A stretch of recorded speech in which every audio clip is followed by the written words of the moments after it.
My name is Ted Obenchain. Can everyone hear me? Sounds like all right. Okay. My name is Ted Obenchain. I represent a technology company called Riskthinking.AI. And I have a similarly daunting task to my colleague Jamie, who attempted to cover a tremendous amount in a short amount of time. I'm going to focus on the tools required to take on this grandiose challenge of repricing financial markets for climate risk. And rather than belabor the point, I'm just going to dive right into it. So if I want you to take away any major things and any major messages from my presentation, they are these. The first is a fundamental point, which is climate change is a problem in radical uncertainty. And what I mean by that is to say the future is inherently unpredictable. And in situations like this, we call that a stochastic problem. In situations like this, institutions need to account for the widest possible range of possibilities that the future could entail, every possible permutation. And you do that to avoid blind spots in the process. And the final point of my presentation is to say that cutting edge technology, AI is a part of it, but advanced technology applied in the climate domain now makes this possible. By way of background, in terms of my company, we're a technology company that specializes in the worldwide measurement of both physical and investment asset exposure to climate change. We were founded by a bit of a legend in the enterprise risk management industry, Dr. Ron Dembo.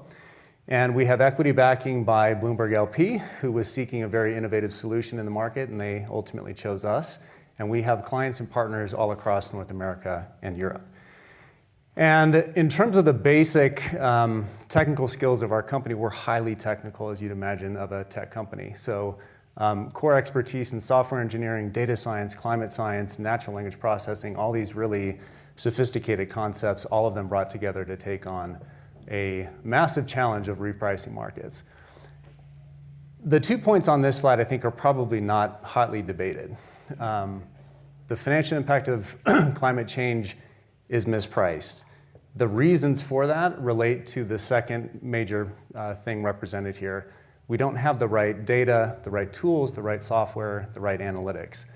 There can be a debate as to what the nature of that is. I'm going to give you one version of that.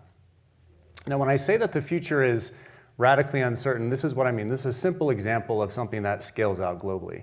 So what we're looking at is a single risk factor, in this case, the precipitation intensity index, looking at a single city, this is London, and looking across multiple future time horizons.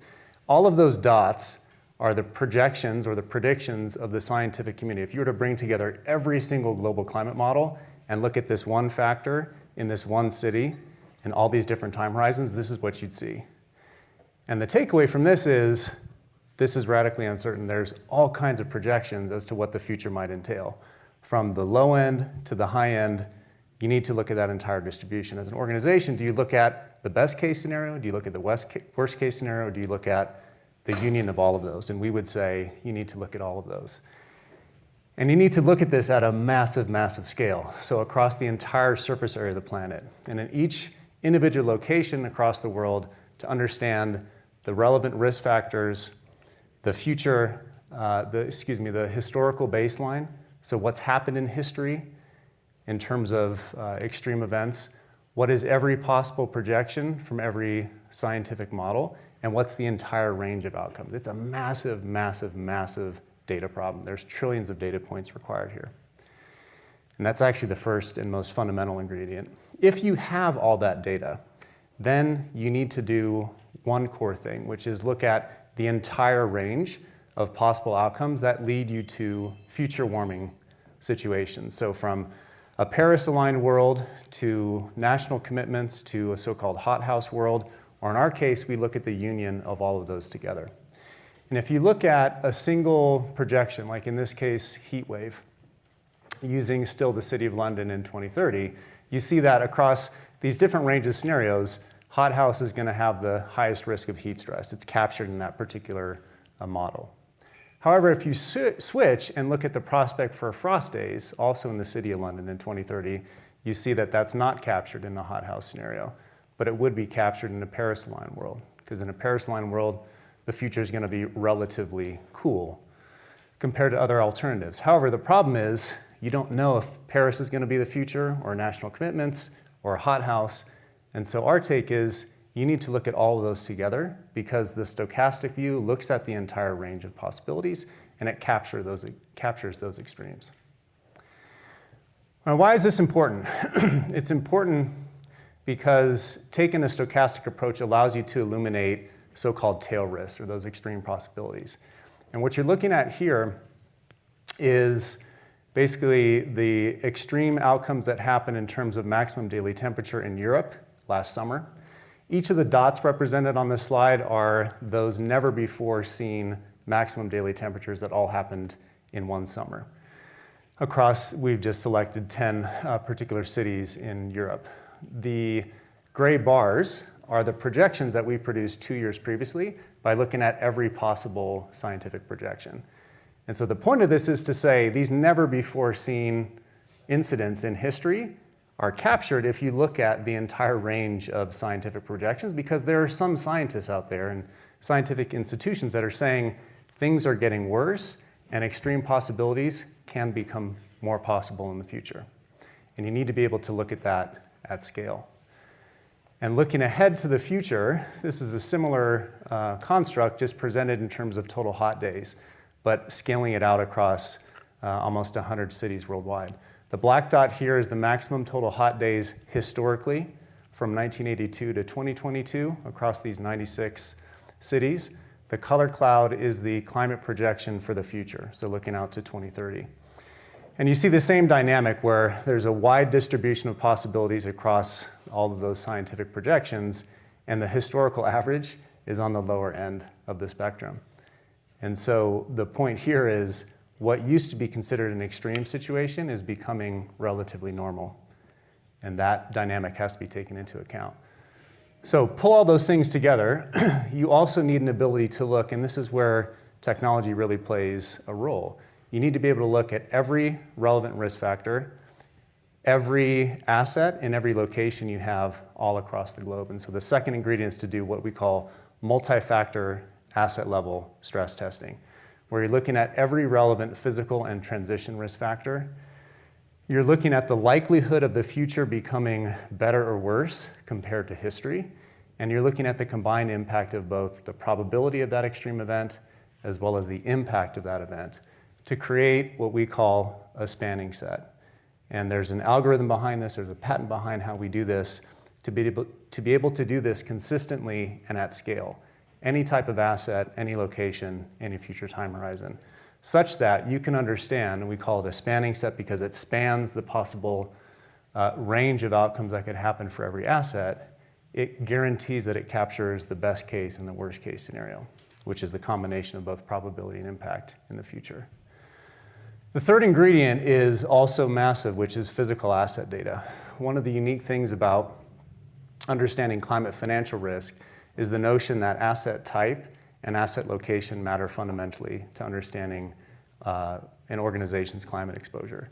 And the scale at which this needs to operate is also similarly immense. And in the case of, say, mortgages, this is relatively straightforward. This is a home that's located in a certain area. When it comes to asset managers looking at a corporate investment they have, they need to be able to understand, if I have an investment in, this is an Italian utilities firm, Enel. Enel is a series of about 10,000 plus physical assets worldwide. Those physical assets are of a certain type. You need to understand the location of each of those physical assets worldwide and need to be able to look at the material assets that generate revenue.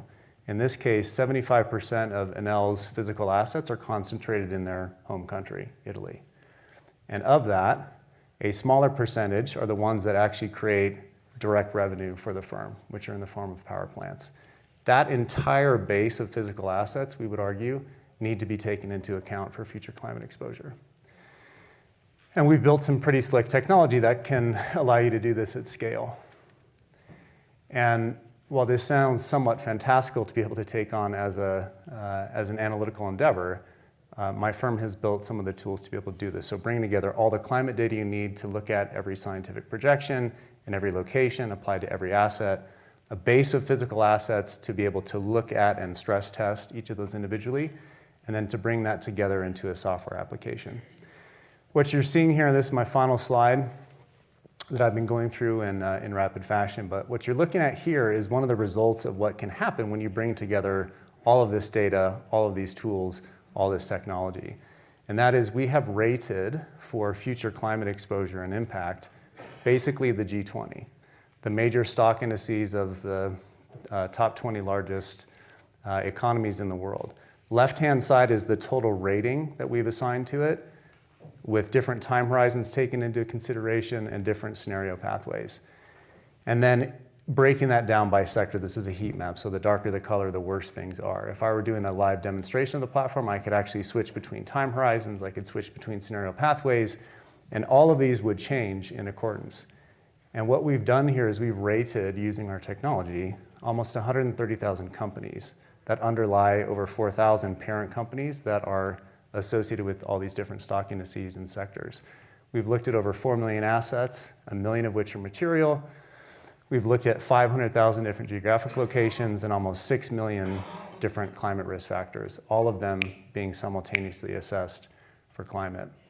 And so the fundamental takeaway we have from this presentation, hopefully, is that with advanced technology, you can take on these kinds of challenges. Thank you very much.